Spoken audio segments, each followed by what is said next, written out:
Want to achieve network marketing success? Then you're in the right company. Hello, and welcome to Leave Nothing to Chance, hosted by networking marketing giant John Solleder.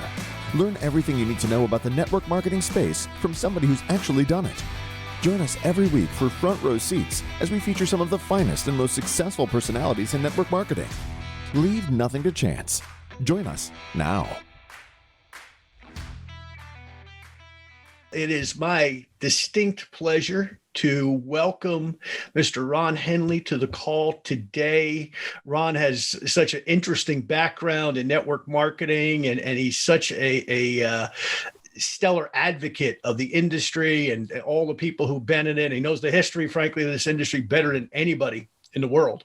So he's an authority on it. So Ron, let's just get started. I mean, how long have you been in the industry, and what have been the greatest lessons that you've learned?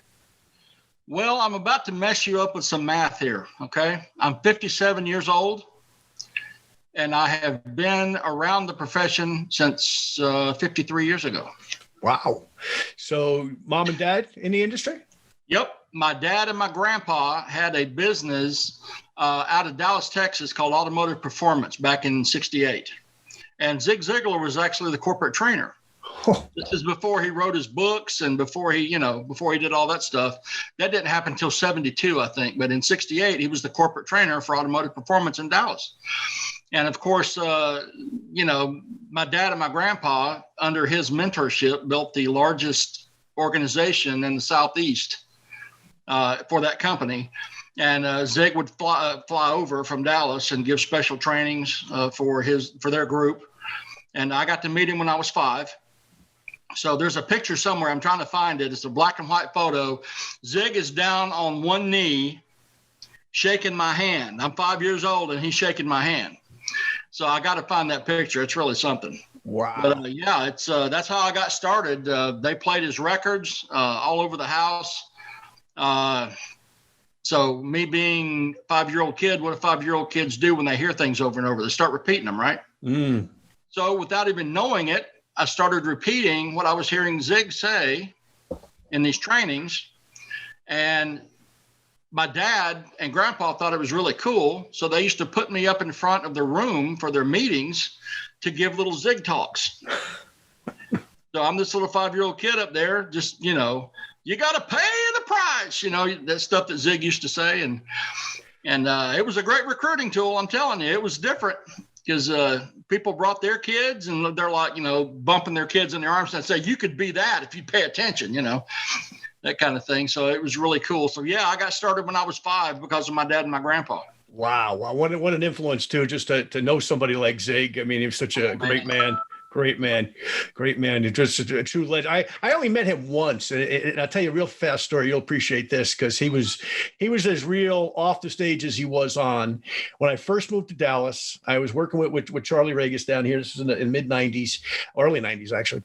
And my gym was right next door to a hair salon. And he got out one Saturday morning. We saw him pull up. Everybody knew who he was, of course.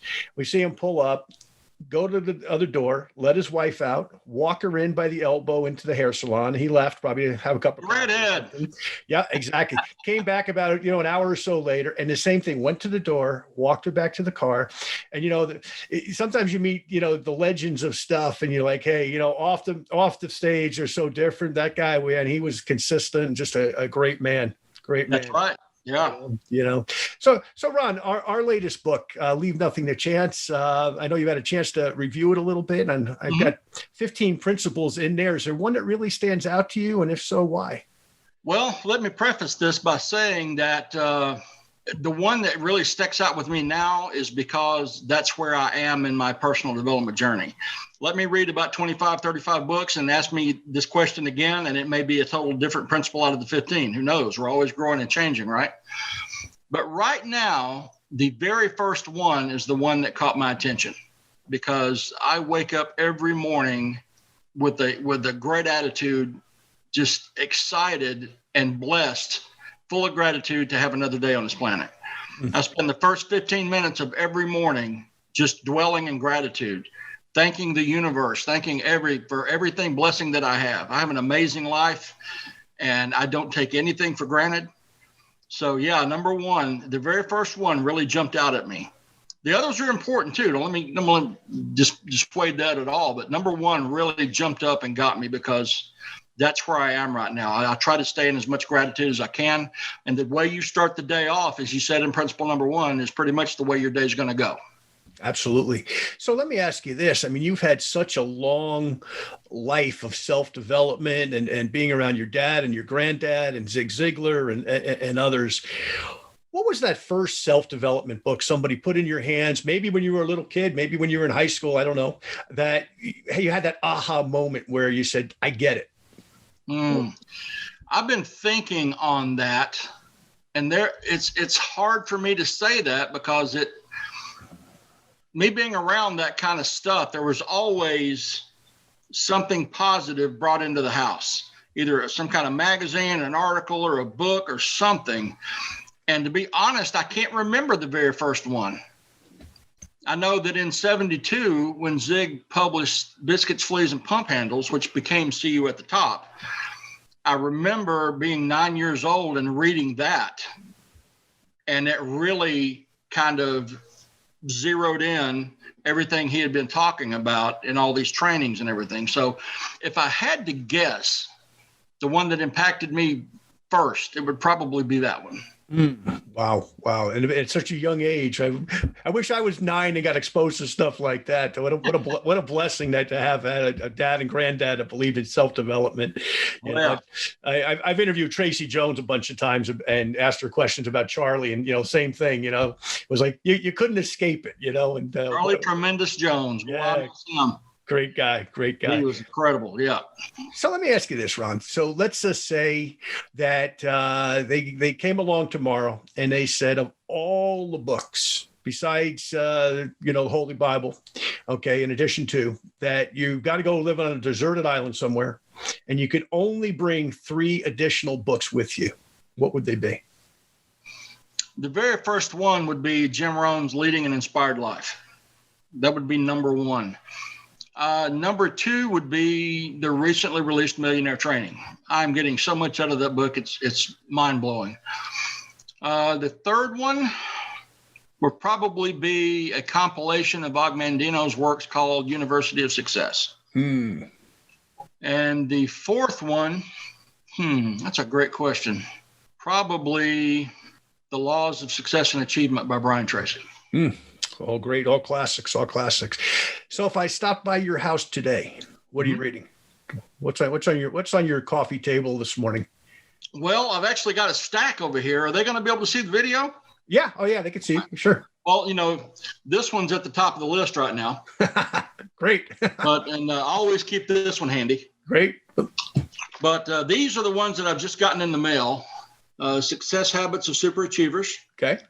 Got that one. The Laws of Human Nature by Robert Greene, who wrote the 48 Laws of Power and all the other kind of stuff. That's a good book. Dream Machine by Gene Willite and Bob Proctor. It's a good one. And Robert White wrote a book called Extraordinary Life. I'm reading that one. Ray and Jessica Higdon's Time, Money, and Freedom. Lasting Impact, Chris Widener. Network Marketing Secrets, Russell Brunson. The updated Magnetic Sponsoring by Mike Dillard. And this is the one that I've got in for my own personal development. It's called How to Work Miracles in Your Life. And this book was written by Bill Castleberry, who was the very first one with Neutralite back in the day. September 1st, 1945, started the whole network marketing business model that we know now. Wow. Incredible. So that's a small list.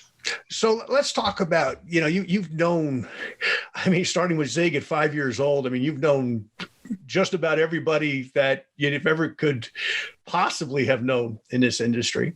Let's talk about Jim Rohn a little bit, because you had a special relationship with him. Share that if you would. Well, I'm always first to say, people are always, saying who knew Jim the best. I don't know that. I certainly did not know him the best. He had friends that he kept around him for 50, 60, 70 years that knew him probably better than any of us. But what I can claim is that I knew Jim different. We connected uniquely over this history aspect of network marketing. And Jim, I don't know if you remember when Brian Tracy, Success Magazine, after Jim passed, did a public service in remembrance of Jim. And Brian Tracy got up there and called Jim an extrovert introvert, which is very true. Jim, if he was at a party, he would be the one sitting over in the corner with a drink in his hand watching everybody. He was very reserved. Now, that's the introvert that he was. When he got on the stage, he was an extrovert because that's what the situation called for. So he was an introvert extrovert. So the thing about Jim is he liked it quiet, unless he had to be. And if he was talking to you, he might be a little reserved, but he would eventually start to come out of his shell. But when I started talking to him about this network marketing history stuff, he just lit up like a Christmas tree. I mean, it was unbelievable. He was excited as a 5-year-old kid on Christmas morning. And we would get talking about this stuff, and I'd be like, Jim, you're so passionate about this. Why haven't you talked about it before? He said, Ron, nobody's ever asked me. You're the only one that's ever asked me. Up until I came along, nobody ever asked him about Earl Shoaff. And the people that were around him and the Adventures and Achievement days in the early 70s had no idea about Earl. They had no idea what he looked like. They had never seen a picture, none of that stuff. So Jim talked about Earl in his seminars, but I wanted to make Earl a real person, not just a reference. So when I first heard Jim when I was 14 years old, on July the 15th, 1978, I'll never forget it. He started talking about Earl Shoaff. So that got me started on my enhanced history because I thought, well, Jim turned out amazing. Maybe if I could find this Earl Shoaff character, I could learn from him. And that would give me a deeper insight into Jim's work. Well, I didn't know that he had passed in 1965. So the search for Earl is what led to all of this. That's what led to the History Museum. So, Jim was an incredible human being. There'll never be another like him. And I miss him every day. I've still got all of his contact info on my phone. I can't bring myself to delete it. Wow. Yeah. Amazing. Well, I love all the pictures that you post on Facebook of you and Jim and Jim just being Jim because he was an amazing man. Of course, you knew him so well, and I know Larry knew him so well, of course, and I only had the privilege. I spent more stage time with him than anybody on the planet. I only had the chance to meet with him once. And it was myself and Ron Reynolds, who you know, and Charlie Regis, who you know. Of course, Charlie's been dead a long time now. Right. And we had lunch here in Dallas, and I'll never forget him chastising the three of us for not having our journals. And I'll tell you, I'm a big guy, Ron, and you would have thought I was Carl Lewis or Usain Bolt because he started going down that road of the lack of journals at the table. Yep. And I said, excuse me, Mr. Rohn. I always called him Mr. Rohn, right? I ran to my car. You would have thought I was a world-class sprinter. And I came back and it was a summer day too. I was perspiring, but I was like, man, I heard you. And since that time, I don't think I've ever gone to a meeting without a day timer, my phone, something that I can say, I got it. It's mine now. I'm going to write that down, So right. Amazing experiences. And that's classic Jim. Yeah. And he was absolutely right. So let's talk about this, though, because you're doing something, and I admire you so much what you're doing for all of us that have, all of us who've been in this industry. I mean, I'm on 38 years. I'm having breakfast with Larry on Friday. He's 52 years. Interviewed Dan McCormick last week. Dan's up to 39 years. Jeff Weisberg's up to 30 something, and others, Foster Owusu, he's at about 30, and all these different friends of ours that I'm interviewing on the show. And you're doing something for all of us that's a labor of love. Have no idea how you're going to monetize it. Hopefully you do, but more than that, you're doing something that is almost going back to Andrew Carnegie. Andrew Carnegie starting so many public libraries to help perpetuate things, not only in industry, but history and everything else, of course. And you're doing something that is along that same path. So I really want you to talk about what you're doing with I'm calling it the MLM Hall of Fame, but I know you've got a more official name than that. I know you let them see your shirt too, if you could, because I know you've got okay. Yeah, Network Marketing Historical Society. That is so much better than just a Hall of Fame. Network Marketing Historical Society. Well, now the Hall of Fame is coming. Okay.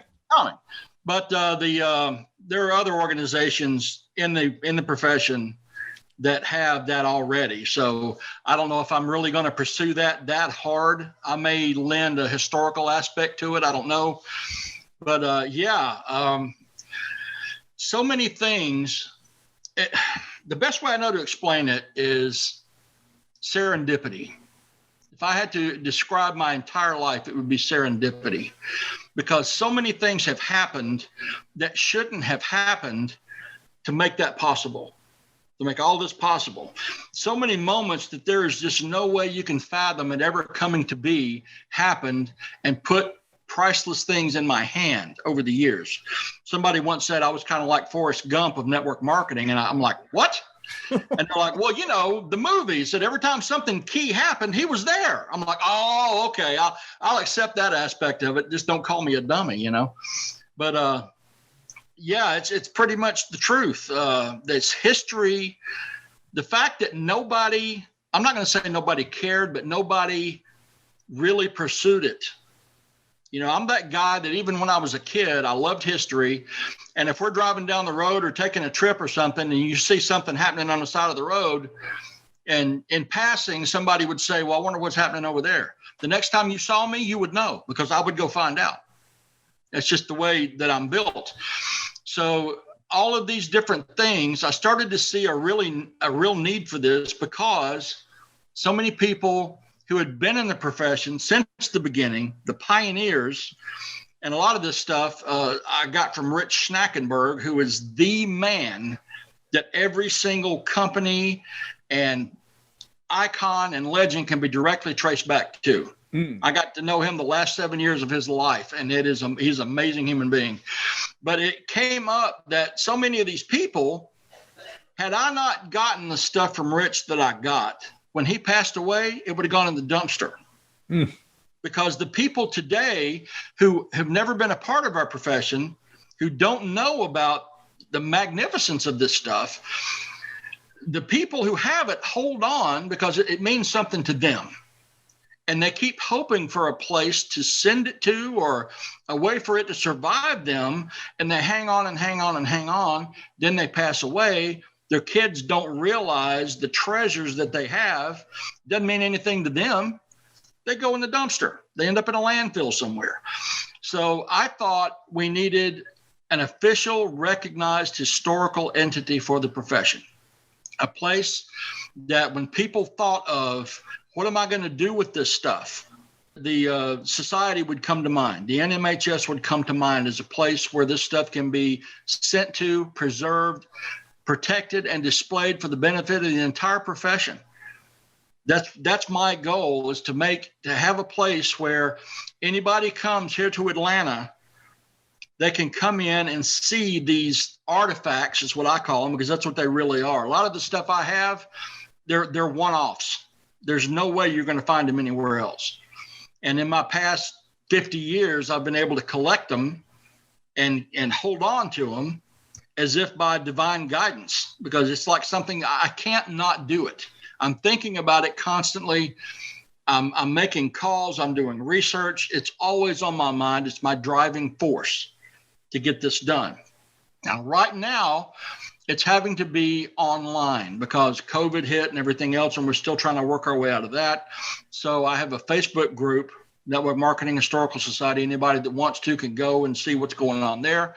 The plan is to open up a physical museum that people can come and see these artifacts, hear the stories behind them, and experience the birth of this profession. Because once you understand the history, then you can truly get a vision of how great we can be if we stick to the core fundamentals that this thing was founded on.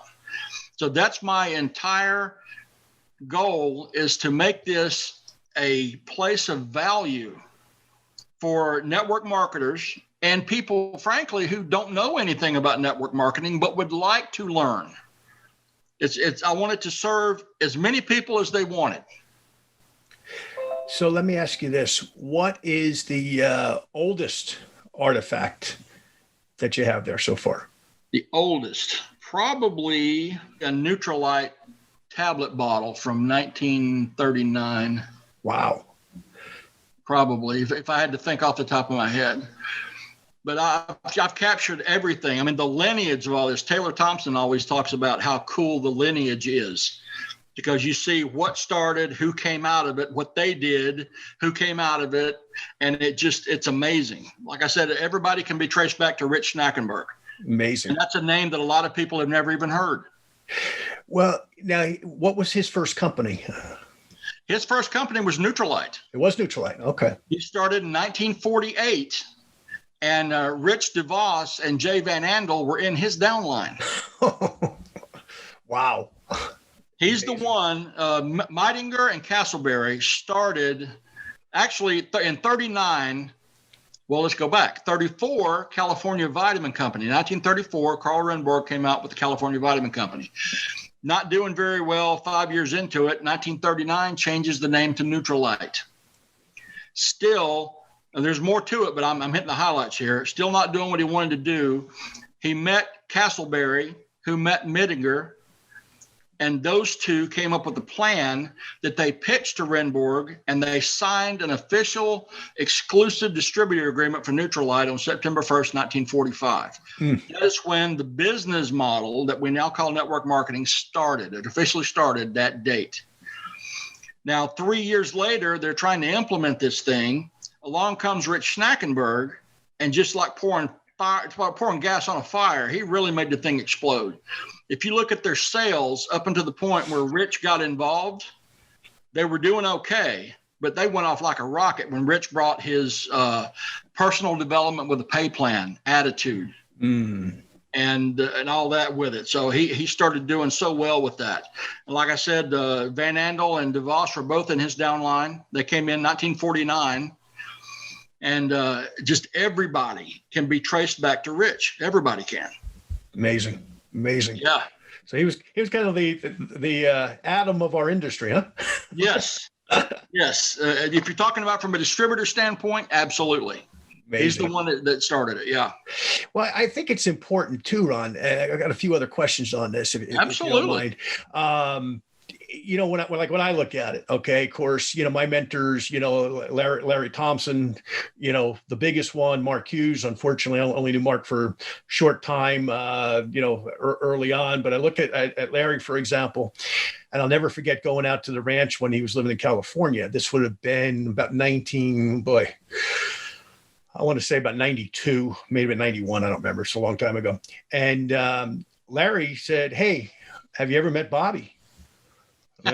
Bobby who, right? It's like there's more than one Bobby in the world. He's like, Bobby, right. My mentor, Bobby, and we sat, and Bobby could drink coffee like nonstop and smoke cigarettes nonstop. Oh yeah. And we sat on the porch at Larry's old house there. And Larry, I don't know where Larry went. He went somewhere, had something else to do. So we had wealth building on at the time. So he had the little house had, Vicky Tarr, okay, yes, was working for him. Carolyn's daughter, who ultimately married Rolf Sword, who's done extremely well, obviously, and continues to. But anyway, he was down there. He had some administrative stuff to do. So he just said, "Look, you guys just hang out," and we just hung out. I think we talked nonstop 7 hours about network marketing. I can believe that. One of the greatest experiences. And of course, Bobby, Jim, that whole era of guys, right? Which was kind of, I guess, correct me if I'm wrong, that would have kind of been the second generation, really, if you think about it, of Schnackenberg and the other guys that you're talking about, and Rich and Jay, kind of being the first. Yeah, Earl Schoaf. Yeah. After I'm not going to get into it because it's a long story, but after Rich left Neutralite, he and Earl, actually he went to Abunda Vita in 1953, and so did Earl Shelf. Earl Shelf was making $100 a week as a pants presser at a department store. And he heard the story and joined. And long story short, Rich and Earl became the best of friends. Rich told me they were closer than brothers. And I got the real inside skinny on Earl. But after they left Abunda Vita over a dispute with the owner, who he really did them wrong, they started NutraBio. Now, Jim came in Abunda Vita in 1955, November 1955. He had just turned 25 years old, and he met his friend Jackson. They called him Jack Baird, who used to work with Jim at Sears. And 4 months later, Jack comes in and pays cash for 4 new suits. That got Jim's attention. So he said, Earl's coming to town, come and see him. Jim goes, here's the story, joins the company. After they left Abunda Vita, Rich and Earl started NutraBio in July of 1957. That is when Jim left Abunda Vita. Now, Earl and Rich, either one, never approached a single Abunda Vita distributor to leave that company and come join them. They never did that. People left of their own accord and joined the company. Plus, they started recruiting a bunch of other people. So did Jim. Jim moved over. And that is when Bobby Depew comes in, because Bobby joined NutraBio. Okay. And worked his way up, like Jim, to the top position, which was group coordinator. And I've actually got a picture of Bobby and his wife at a grand coordinator's dinner. And I'm gonna have to show you this picture. I don't have it with me, but I'll show it to you. And you'll, since you've seen him up close and personal, you'll recognize him. But that's how Bobby got in. Bobby, and then Bobby and William Penn Patrick, who started Holiday Magic later, recruited William E. Bailey. Okay. Who started Best Line, where Larry got started in 1968. So all these things are happening. It's crazy. Yeah, but Bobby came in NutraBio. That's when his story got started. And so did Zig Ziglar. Zig Ziglar got his start in NutraBio and knew Jim back in the late 50s. That's how late their profession goes back. Wow. So, I mean, I could talk for hours about this stuff, man. I love it. So I'm going to leave it up to you to ask the questions. Well, this could be the longest podcast ever. Here's what's funny. Okay. I remember Jim on one of the many tapes telling a story about how the Japanese gardener said, when I make money, I'm going to have a Caucasian gardener. Yeah. And that was Toro Kato. Yes. And a number of years ago, I'm out. And Toro was at the first meeting Larry went to for That's Best right. Line. And they became pretty good friends. But anyway, so I'm doing a meeting in California for my current company. And another guy said, you want to have dinner with an old friend of mine who I know in the industry. He's an older guy and blah, blah, blah. But you'll enjoy meeting him. He knows your friend Larry and blah, blah, blah. Yeah, sure. Why not? So we went. It was Toro. And oh, wow. Amazing. And he was in great shape. I mean, he had to be pushing 80 at that point. And he was still in great shape. He was still going strong. He was still doing some consulting and some work in the industry. But when he said, I'm the guy that said that, I was like, oh, man, it's amazing to meet some of these guys and realize. That's a jaw drop moment. Exactly. and to realize, I wouldn't have a business without these guys paying the price with FTC and FDA and regulatory this and that. I mean, these guys went through the baptismal fire for the rest of us, along with obviously Jay and Rich being the catalyst of so much, from a legal standpoint. But man, this is just amazing to talk about some of these people. But so let's just say roughly that was the first generation. Of course, we got to include Dr. Shackley in there also. Of course, yeah, Forrest Shackley, absolutely, yeah. And I'll say this, Ron, I've been to two Hall of Fames. One, the Shackley one in California, of course, and the other, the Mary Kay one here in Dallas. And you really just kind of see that, without these folks, there's not any, we wouldn't be having this conversation. I'd be selling insurance and you'd be running a museum or something. I don't know. We'd be doing something different than we get to do for a living every day. Oh yeah, absolutely. So that generation, and then of course the next generation includes our mutual friend Larry Thompson, and you and I are both in Larry's book now about millionaire training. So Larry comes about, Mark comes about. You want to talk about either one of those gentlemen a little bit? Their influence on you? What can you say about Larry Thompson? My gosh, the guy's a force of nature. He came into my life when I joined my first company myself when I was 17 years old, May the 1st, 1981. Millionaire Training had just been recorded 3 months before then. Yeah, 3 months before then. So the first tape I ever got of his, evidently they couldn't get them out to the field fast enough because people were making copies. And I got an old Memorex cassette tape. And I apologized to him the first time I met him. I said, look, I'm sorry, but the very first tape was a copy, but I've got a brand new shrink wrapped set still in the cabinet in here. So, but I went through several of those things, and it was really cool to find out that Larry was actually my upline. Oh. So, yeah. And so ever since that day, he has been an important part of my life.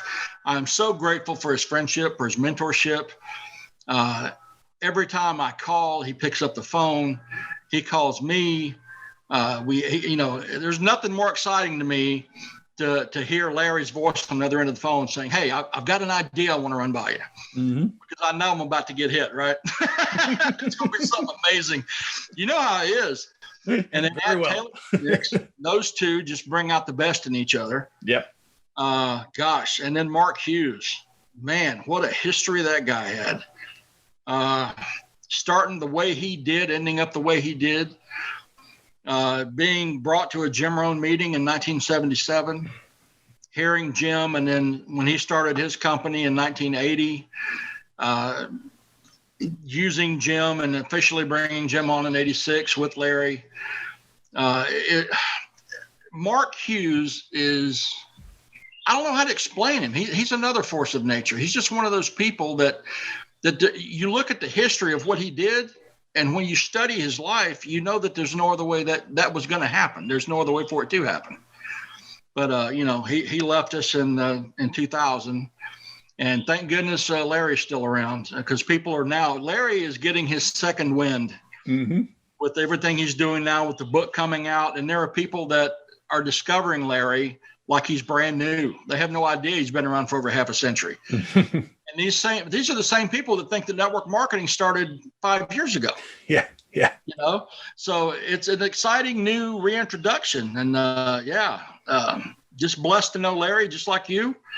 And there's really nothing else you can say about him. He's just an incredible human being. Well, and you're right, and he is getting his second wind. It's amazing because he's not a young guy anymore, but he's going strong. And I'm going to see him Friday morning, so I give him a big hug for you. You would never know talking to him on the phone. Oh, the guy's 25 years old. It's amazing. It's amazing. But go back to Mark for a second.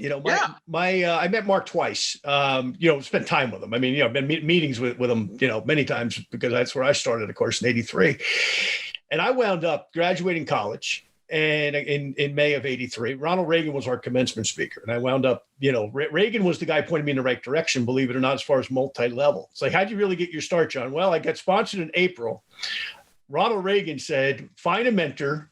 Find something you're good at, find something you're passionate about, and then learn it. And it was like, okay. And Reagan had that ability, by the way. And I'm sure you've seen so many great speakers where he was talking like you and I are right now. And there was 4,000 people there, including Secret Service and all. But anyway, I met him. And then the next month I met Larry on June 18th of 1983. And my sponsor had moved out to California. And, I'm a young kid. He says, hey, why don't you come out? Like, I'm staying with another guy. We were all wrestlers. We're all high school wrestlers and stuff, right? So we were all buddies, and we were used to living at all sorts of different arrangements. So he says, Scott's got an apartment. Scott's got the bedroom. I'm sleeping in the living room. If you come out, there's another couch. So all of a sudden in New Jersey, the weather starts to get pretty crummy around, November, December, right, where I'm originally from. And I'm like, hey, after Christmas, I'm gonna go out and I'm gonna, spend some time in California. Never been there before. And I go out and I'm there maybe a week. And we were living in Long Beach.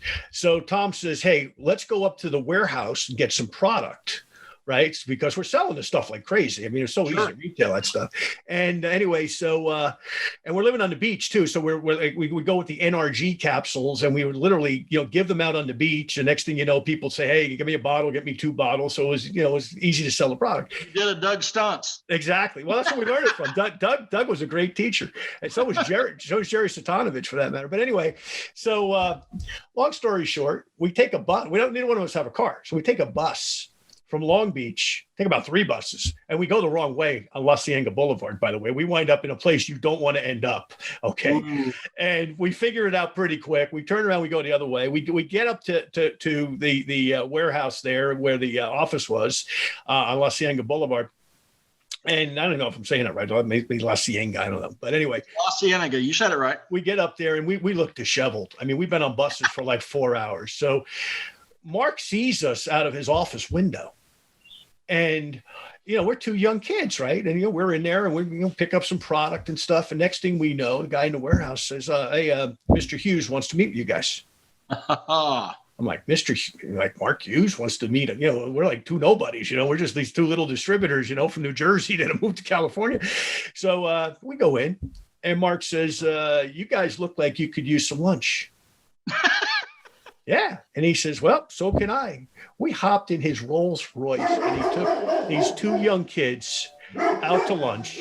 He was incredibly nice. And he wasn't really that much older than us. He was probably, I don't know, maybe 10. He probably had 10 years on me and maybe 6 or 7 on Tommy Husted, my sponsor. And he was just such a gentleman and just cared about us, wanted to know us, and had an interest in us. And to this day, I cried my eyes out when I found out that he passed because I was like, he was such a human being.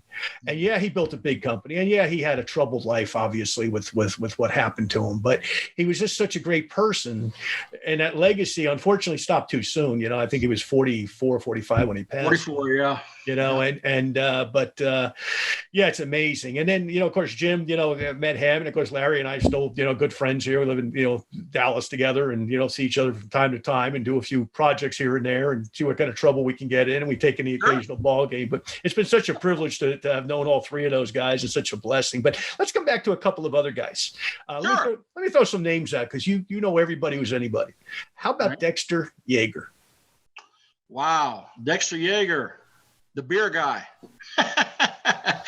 Yeah, Dexter, his story is amazing. Of course, everybody knows what company he got started in. And if I remember correctly, it was in 56, 57 when he got started. I can't remember off the top of my head. I'm trying. Yeah. But him and his wife, Bertie, they really epitomized to me what the profession is all about. I mean, they hit it hard. They never stopped. They talked to anything that showed an interest. They never pushed themselves on anybody, so they did it right.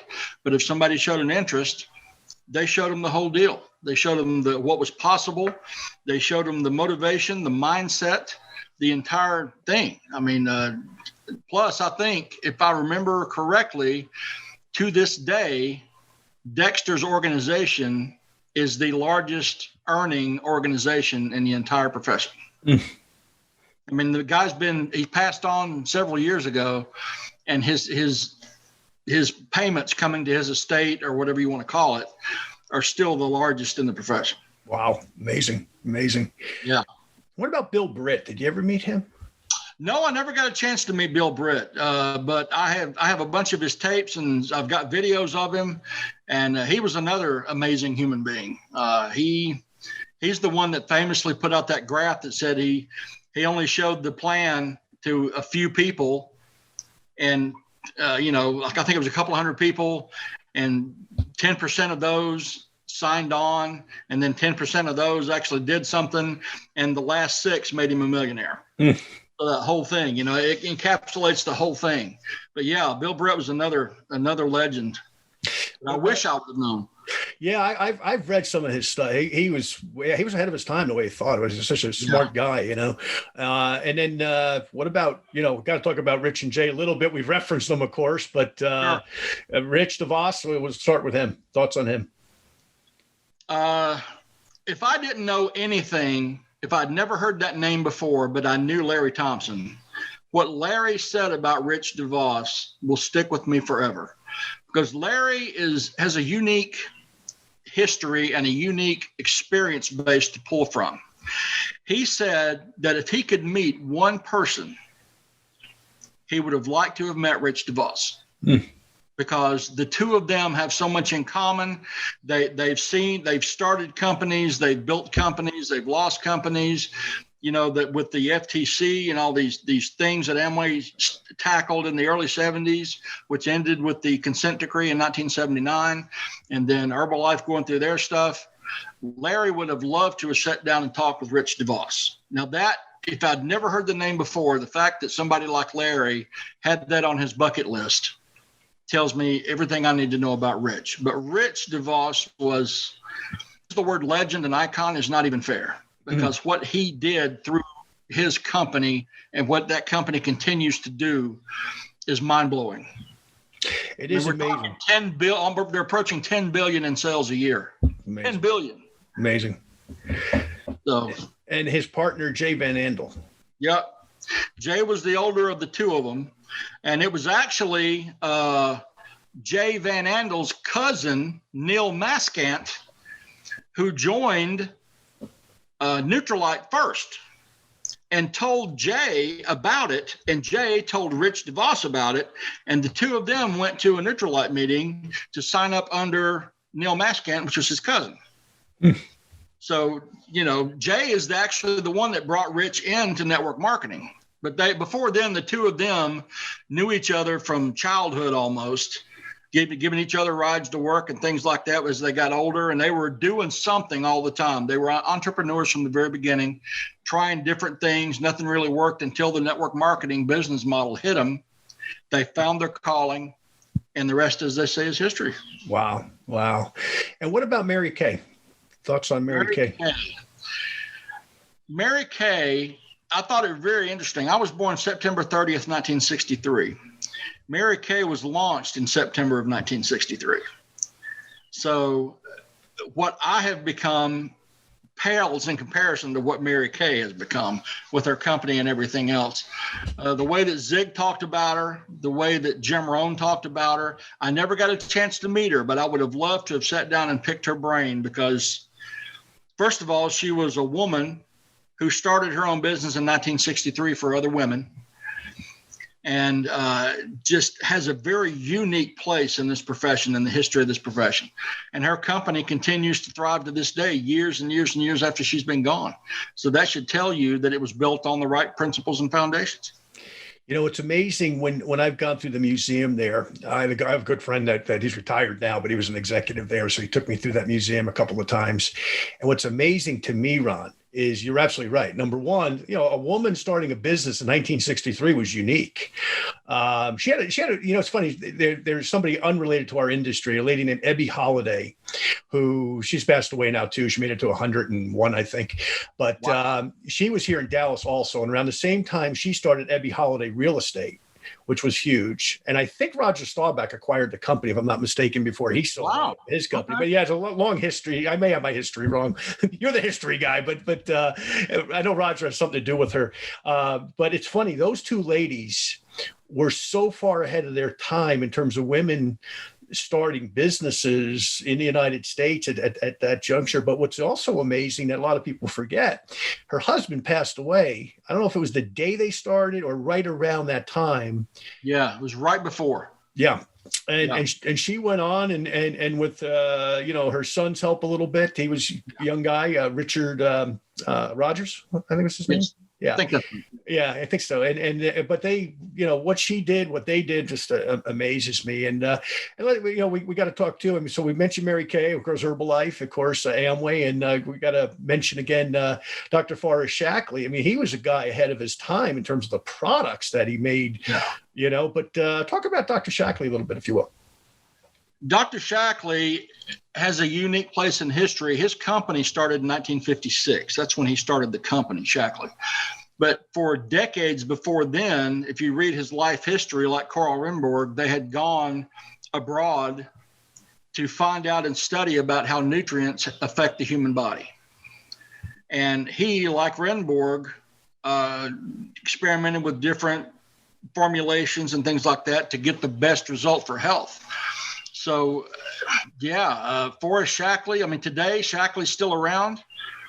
They certainly deserve a place in the Network Marketing History Museum because so many people started with Shackley that are absolute icons in the profession. Dale Calvert, for one, that I can think of, got his start in Shackley in 1980.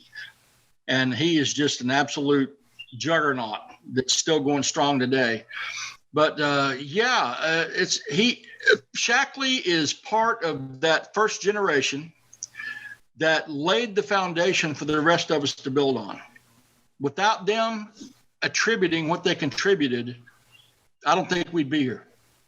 I agree. The other thing that was amazing about him, when I went through the museum there, by the way, even got a chance to sit at his desk. They let me sit at his desk because the new owner, is a kind of a semi-friend of mine of the company. But anyway, I had a chance to sit at his desk, which was really cool. But what was amazing when we think of the whole green movement and everything that's going on today, that's so newsworthy and necessary, by the way, I think he started with some of those cleaning products because he didn't want his own kids taking some of the stuff under the sink and getting into it. And I think he was really motivated partially by that cause of, hey, I don't want my kids getting sick. So, the whole biodegradable, all those things came from him, which was incredible, especially, you and I weren't even born when he was making this stuff, which is even more amazing. We think about it, in reference to today's news, of course, and a couple of newer companies. Okay. Maybe not new for you and I, but maybe, newer compared to the ones we just mentioned. New Skin. They've had a huge influence in our industry, obviously. Right. Their history, I don't know that much about it, to be honest with you. I need to get with Dan and lock that down. I have a lot of personal development to do in that arena myself. I've never been involved with New Skin personally, but I know a lot of the people who are. So that's on my list of things to lock down and capture and record for all time. So I need to get with Dan for sure. Another company that comes to mind that certainly had an influence in the industry, big influence, is A.L. Williams, which is now Primerica, of course. And Art Williams, he's a Georgia boy, I believe. I know he was a football coach at one time down there. But what do we know about that organization? Just A.L. Williams was, like you said, was a coach that just wanted something better for his life. And he got turned on to selling life insurance and started studying, the what it does and how it would best benefit people. And when he started pushing what he thought was best, his higher ups didn't agree with him. They wanted to sell what would make the most money, not what would best serve the customer. So that is how he just left all that behind and started A.L. Williams. And, that speech that he's got that's been worn out on YouTube and everything else, he's just an incredible guy. And the thing I like the most about him, I never got a chance to meet him, but he tells you the way it is. He doesn't pull punches. He doesn't sugarcoat. He won't burp and diaper you. He tells you the way it is. So that, just do it. That speech that he gave, that if you didn't know anything about the man, just go watch that, and that'll tell you everything you need to know about him. He built a life on what he shared there. He has a great book that some of our listeners may want to read called "All You Can Do Is All You Can Do, but All You Can Do Is Enough." And I probably read that book 30 times. And he was just another amazing influence. And we could probably go on all day with this, Ron. But I want to circle back to I really want people to get the impact of what you're doing. If people listen to this, because my listeners, they age and range from 18 to 80. Most of them have been in the industry a long time. Some of them are newbies and they're just learning some of this history. But if they have artifacts that they want to send you, where can they do that? If you want to give the address of what and the kind of stuff you're looking for, by the way, as well, so you don't get things that that you're only going to throw out. Go ahead on that. Well, the best thing to do is to go to networkmarketinghistory.com. That lays out what we're doing, what we're about, and how to contact me via email, phone. If you want to send something to the address, all the information is there. It lays out what we're doing, what our vision is, what we're about, why we're doing what we're doing. And there's different resources on there, like the NMHS websites and things like that, that people can connect with and become a part of. Right now, everything is going to be online until we get the physical museum going. But when it becomes a physical museum, the online portion is not going to stop, because there are just going to be some people who can't travel for whatever reason in other countries, or for whatever reason, and they still want to learn about the profession. I'm going to give them a chance to learn. So the online is going to stay, but the focus is going to be on getting this physical museum up. And if I can make the vision in my head manifest itself, it's going to be a total mind blower. But that kind of things that we're looking for don't need distributor kits or things like that. I'm looking for unique items. And if you have a question, like I said, contact me and ask me. Send me pictures or whatever you need to do. But I'm looking for unique items from companies that really help tell the story of how they got started, how they developed, and how they maintained themselves during good times, bad times, whatever. I mean, just paperwork. Don't need brochures, distributor kits, things like that. Don't need them. I'm looking for physical objects, awards, pens, even some books, just different things, that tell the story of the company. So go to networkmarketinghistory.com and look that site over, and you'll get a better idea of what we're looking for and what we're going to be doing with it. And then you can contact me there. That's the best way to do it. Great. And what do you have an idea when you're physically going to be able to open the bricks and mortar? No, right now I am in negotiations with a climate-controlled storage facility that is trying to figure out a way they can rejigger their operations there, because we're going to need a pretty decent space, but I don't need anything huge like a mall or anything like that, but I'm going to need a pretty decent space. And they're right up the road from me. And the tie-in to that is going to be, if you're in Atlanta, sure, you come see the museum. It's going to be about 10 miles outside of Atlanta, but it's only about 6 miles from Six Flags. So come see the museum and go hang out at Six Flags all day. Nice. So that's going to be the tie-in there. But it's my from day one, when we open this thing, when people walk in the door, I want their jaws to drop. I want it to be unlike anything they have ever seen before. And I want them to leave with a sense of wonder about, just like a kid on Christmas morning, be excited about where we came from, where we are, and where we're going to go.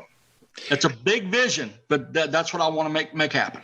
Well, you have what our another great author, great thinker in our he's not in our industry per se, but he certainly influences Dr. Jim Collins, says a big, hairy, audacious goal for what you're doing. And I'm sure Mrs. Henley's not going to be unhappy to see some of that stuff go to that new facility. She comes out here sometimes and just looks around and just shakes her head. I can imagine. I'm all excited over here opening this stuff, and she's like, well, what is that? And I'm like, but you don't understand. This was this and this and this. And she's like, okay, I'm gonna go cook us supper. I'll see you later. And you have the ultimate multi-level man cave, I guess. Yeah, exactly right. So Ron, let me ask you this last question. I mean, you're we could probably do about 10 interviews on all of this stuff, but and we're going to come back to this as you progress. I'd love you to be a guest on a regular basis every couple of months, and we just update people on the status, because what you're doing, it's so important. History it's so important in our industry. People need to understand it from that standpoint, because it empowers them to build their own distributorships, or companies in some cases. Company owners listen to the show as well. We've had a couple of them that have contacted me that have been listening. So, I mean, we're going to get this out to people that just let them know what you're doing. But let me ask you this, Ron. You've been at this really since you're 5. You're 57 now? Yeah. Okay. So you've been at this as long as Larry has, why should people join our industry? 2021, everything that's happened, COVID, people losing jobs, people losing businesses, all the stuff that we know about. Why should somebody today, 2021, join this industry? Because the promise has never left from its inception. I still think, honestly, that network marketing offers not only the average person, but anybody who applies themselves, the very best opportunity to not only create financial independence for themselves, but to open the door to a life and a lifestyle that they would have never been able to otherwise experience. Network marketing is inexpensive to get started. It's inexpensive to get trained. All you have to do is develop yourself, put in the work, and the rewards will come.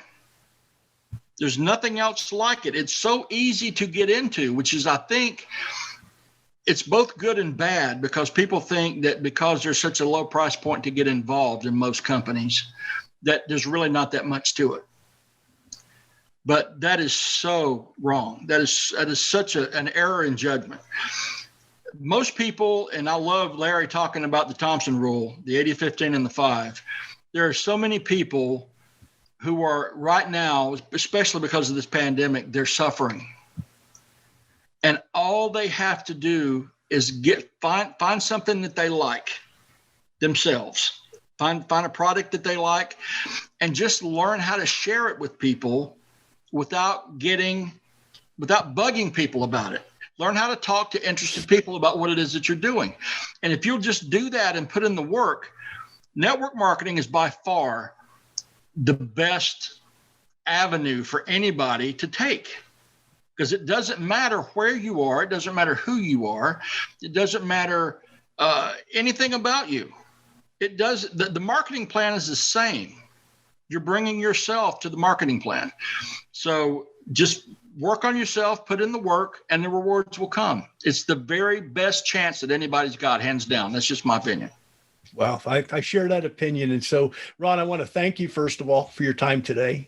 I want to thank you for your... enjoyed it. I have too. We're going to have to do this again, because sure. I know this is an ongoing project and a life. This is what you call a life project that yes. you've got going. And long after we're both gone, our industry is going to live on, and the influence that people like we've talked about today, and the influence that you're having and the contribution is once again, it's so appreciated by those of us that are out, building distributorships or building companies, because, you get so busy, doing your thing that you forget, hey, we're part of this whole industry and this whole movement. And yes. The whole movement at the end of the day, summarizing, hey, we're trying to help other people to get ahead, and take care of themselves. And so what you're doing is amazing, and thank you for doing it. And I want to thank everybody for their time listening. My name is John Solleder. The name of the show is Leaving Nothing to Chance. We air every Tuesday on Apple, Spotify, iTunes, and a number of other podcast stations. If you want to purchase our books, Leave Nothing to Chance is the name of our newest book. There it is right there, Leave Nothing to Chance. And our prior book, Moving Up 2020. So you can get those on Amazon, digital. You can get them in Spanish. You can get them in a number of different languages. So, Ron, thanks again. I'm just going to give you the last word and let you sign us off today. Well, I want to thank everybody for taking the time to listen to what I have to say here. If you want to know any more information, just go to networkmarketinghistory.com. Learn about what we're doing and where we're going and why we're doing it, and then contact me with any questions. And like I said, I can talk about this stuff for days, so we're definitely going to have to do this again. Absolutely. Plan on it.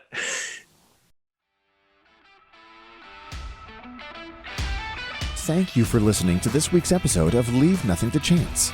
If you want to know more about what it takes to succeed in the network marketing space, join us again next week for another amazing episode. For additional resources and to connect with John Solleder, visit leavingnothingtochance.com. Don't forget to leave a review, and we'll see you next time.